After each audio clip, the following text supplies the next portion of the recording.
खेती मध्यम बान, अधम चाकरी भीख समान।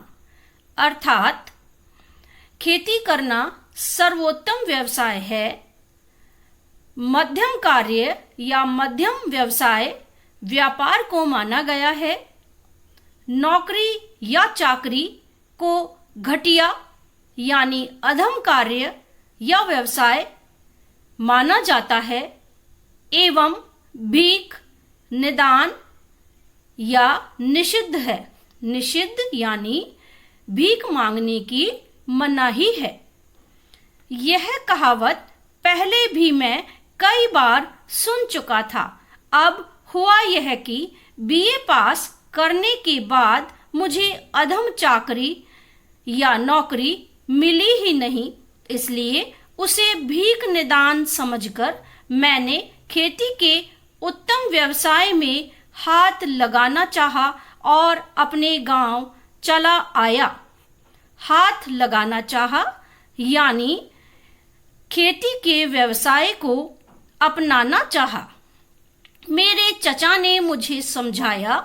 चचा यानी चाचा, खेती का काम है तो बड़ा उत्तम, पर फारसी पढ़कर जिस प्रकार तेल नहीं बेचा जा सकता, वैसे ही अंग्रेजी पढ़कर खेत नहीं जोता जा सकता। यानी जिस प्रकार खेती का जो कार्य है वह बड़ा विकट या कठिन कार्य माना जाता है।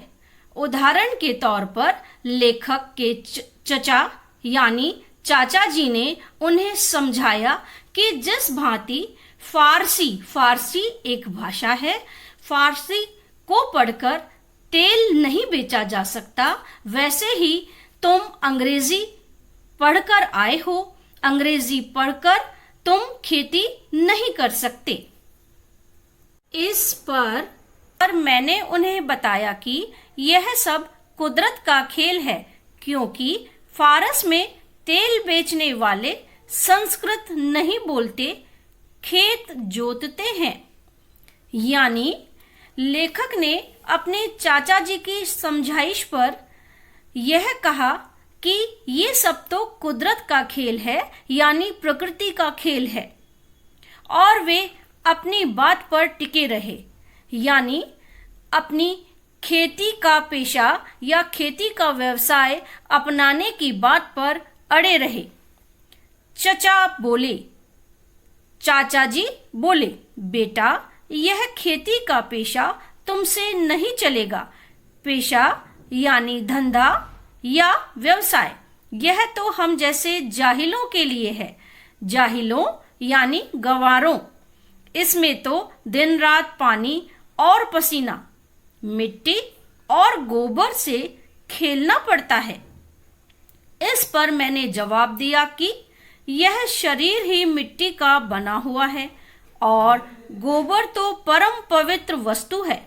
पवित्र अर्थात पावन।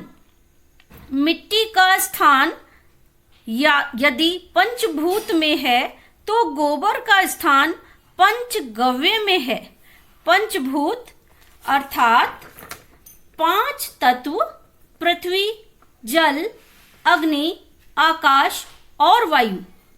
पंचगव्य अर्थात गाय से प्राप्त 5 वस्तुएं, दूध, दही, घी, गोमूत्र और गोबर।